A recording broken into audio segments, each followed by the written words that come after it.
Всем привет, с вами Торичан. В Японии вам заплатят $10 000 и дадут дом бесплатно, чтобы вы уехали из Токио и никогда туда не возвращались.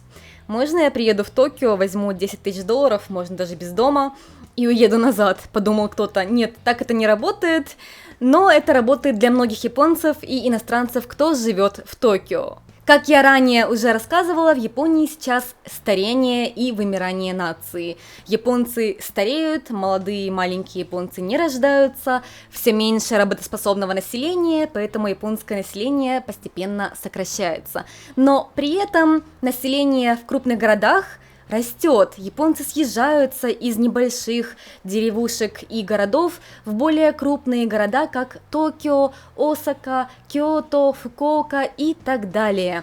Поэтому вроде как японцев становится меньше, но при этом крупные города становятся все более населенными, и реально ты идешь по Токио, очень много людей, в каждое кафе зайти, 2 часа стоять нужно в очереди и так далее. Не чувствуется, что Япония исчезающая страна и нация совершенно, потому что большие города, они остаются перенаселенными. И чтобы с этим как-то бороться, Япония ввела много разных поощрений тем, кто хочет уехать из Токио. Есть 2 лагеря мнений. Первое – это то, что нужно пытаться поддерживать небольшие города и деревушки, чтобы они не вымирали, чтобы люди туда переезжали жить или оставались там жить, работать и восстанавливать внутреннюю экономику. И второе мнение – это то, что не нужно пытаться искусственно как-то оживить эти небольшие города и деревушки. Если они обречены на вымирание, то с этим ничего не поделать, и намного выгоднее будет для страны, чтобы люди собирались в крупных городах, как они это сейчас и делают, а не пытаться их искусственно вернуть в небольшие города. И я лично придерживаюсь второго мнения больше, но мне интересно, какое ваше мнение в комментариях. Напишите мне, пожалуйста, как вы думаете, было бы лучше для Японии. Но сейчас японское правительство пытается поддерживать небольшие города и деревушки, чтобы они не вымерли окончательно, пытаются стимулировать людей, чтобы они уехали из Токио жить в другие небольшие города. И один из стимулов заставить людей уехать из Токио – это кэш, заплатить деньги. Мы вам дадим $10 000, точнее 1 миллион йен, это сейчас немного меньше, чем $10 000, но все равно хорошие деньги. Если вы живете в Токио или работаете в Токио и решили переехать в небольшой город, тогда вы можете получить эти деньги наличкой. И даже если вы не японец, вы можете получить эти деньги тоже. Если вы иностранец, который живет в Японии и у которого виза Эйджукен, это ПМЖ, или если у вас брачная виза, семейная виза, тогда вы можете тоже получить эти деньги. И это еще не все.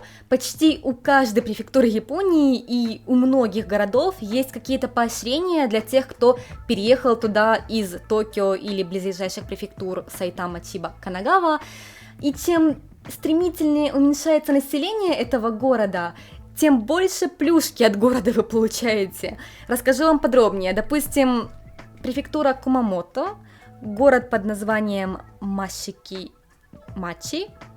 Если вы покупаете дом в этом городе или строите новый дом, то через год вам дадут $5 000.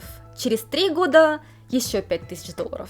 Просто подарок от города, что вы живете там 3 года. Префектура Хоккайдо, город Шибэцу, если вы строите там новый дом, то вам оплачивают 10% расходов, которые ушли на стройку. Префектура Тоттори, город Ивами, если вы покупаете старый японский традиционный дом, коминка они называются, то вам город дает $20 000. А в префектуре Ишикава, город Анамизу, вам дают даже землю, если вы решили там построить дом. И это еще не все. Если вы переезжаете из Токио или его окружности в небольшой город и открываете там свой бизнес, вам дают $20 000 на развитие этого бизнеса, который не нужно потом возвращать.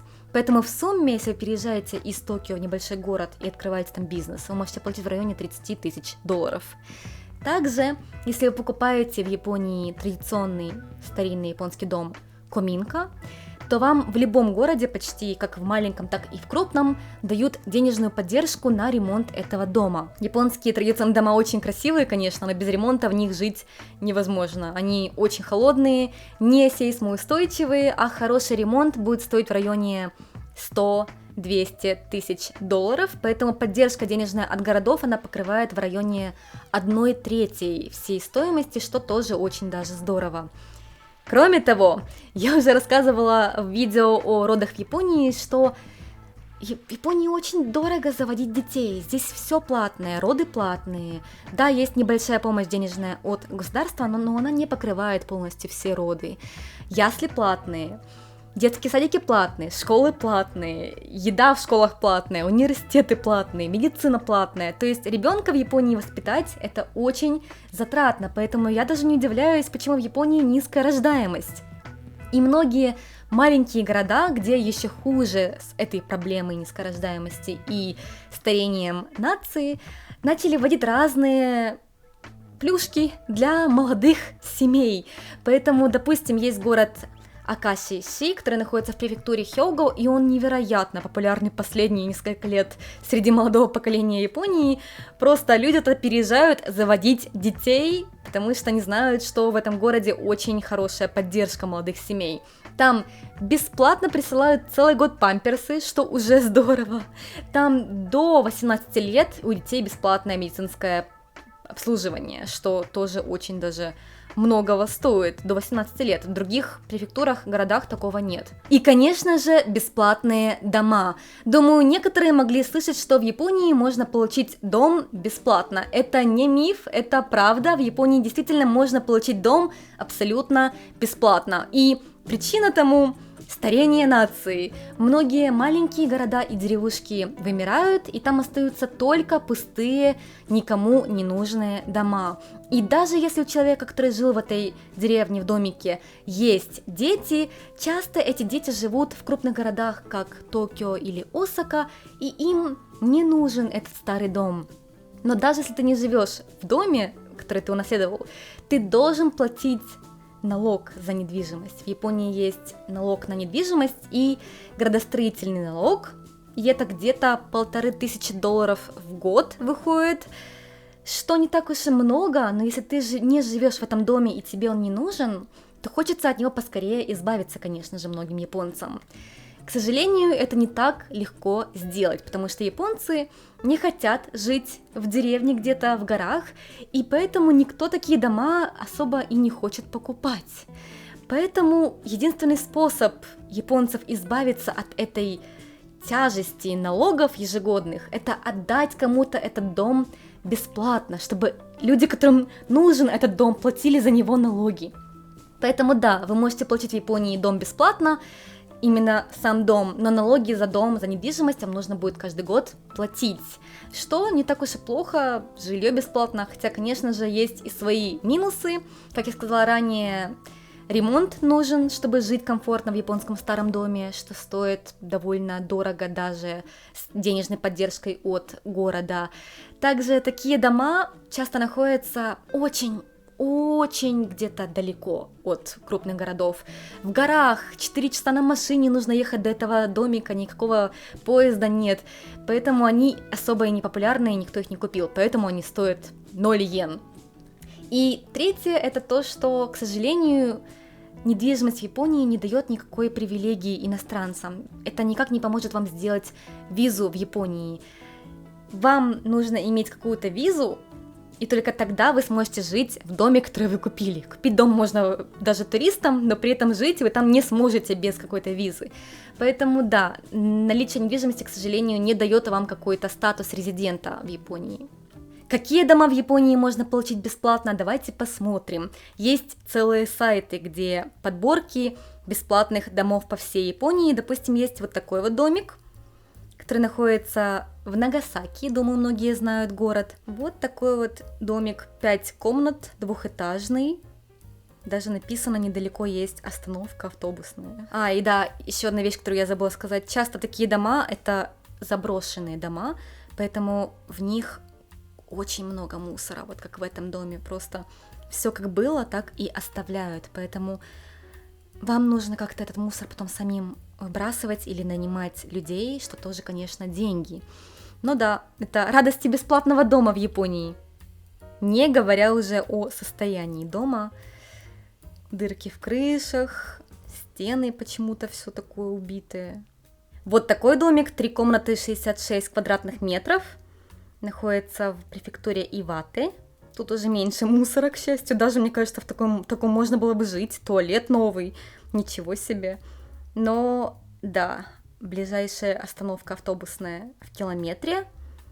И, скорее всего, там 1 раз в день автобус ходит. Еще один домик из Нагасаки. Нагасаки, конечно, очень красивое место, но одно из самых стремительно стареющих мест. Там очень сейчас плохо все с населением, поэтому неудивительно, что так много домов оттуда. Вот такой вот одноэтажный домик. Ванная! Какая ванная, ничего себе! Или вот такой традиционный домик тоже бесплатно. Написано, что он даже с мебелью. Да, он с мебелью. Ничего себе, в 1912 году был построен этот дом. Это реально ему 100 лет, больше чем 100 лет, чуметь. Смотрится, конечно, очень интересно. Такой именно традиционный японский дом. Вот такой бесплатный домик на Хоккайдо. Сразу видно, что север Японии, на фотографиях такой снег лежит. И смотрится он довольно даже симпатично. Не сказала бы, что он новый, но ему явно не 100 лет. Даже с кнопочками туалет. Бесплатный домик в префектуре Ямагучи, но он смотрится, как будто он горел. Еще один домик с Хоккайдо смотрится тоже довольно новым. Даже не такой уж он и некрасивый.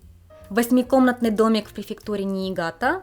Почти все дома, которые старые, бесплатные, есть в Японии. Это все вот такие вот дома, которым за 40-50 лет, и они почти все вот такого вот стиля, с татами японским полом, деревянные. И видите, они почти все с мебелью, поэтому... Ну, тут тоже туалет хороший, радует. И ванна даже хорошая, какая красивая ванна. Домик в префектуре Шимане смотрится тоже довольно симпатично, с такой красной крышей. Относительно новые татами, пол. И даже балки смотрятся, как будто его перестраивали недавно. Относительно нормальная кухня, даже бойлер стоит. Но ванная традиционная. А это, наверное, самый шикарный бесплатный дом на этом сайте. Дом находится в префектуре Ишикава. Какой он красивый. Посмотрите, как с японских картинок. Даже ванная тоже нормальная. Посмотрите на этот шкаф. Это мебель. Это японский антиквариат. Мне кажется, он стоит дороже, чем дом. Вот такие дома в Японии можно получить бесплатно. Как вам? Хотели бы себе такой дом? Смогли бы ли вы там жить? Жду ваших комментариев. Я лично обожаю японскую традиционную архитектуру, но жить в таком доме я бы не смогла, потому что это слишком для меня далеко от цивилизации. Если можно только на машине доехать до дома, то это слишком для меня далеко. Хотя, конечно, зависит от человека. Поэтому, если бы мы нашли такой дом традиционный, очень дешево или даже бесплатно, но поближе к городу, я бы с удовольствием его купила и отремонтировала. Поэтому мы ищем. Надеюсь, что вам было интересно это видео. Приезжайте вначале в Токио, живите в Токио, выходите замуж или получайте ПМЖ в Японии, а потом переезжайте в другую префектуру и получайте денежки. Мой совет. Увидимся еще. Всем пока.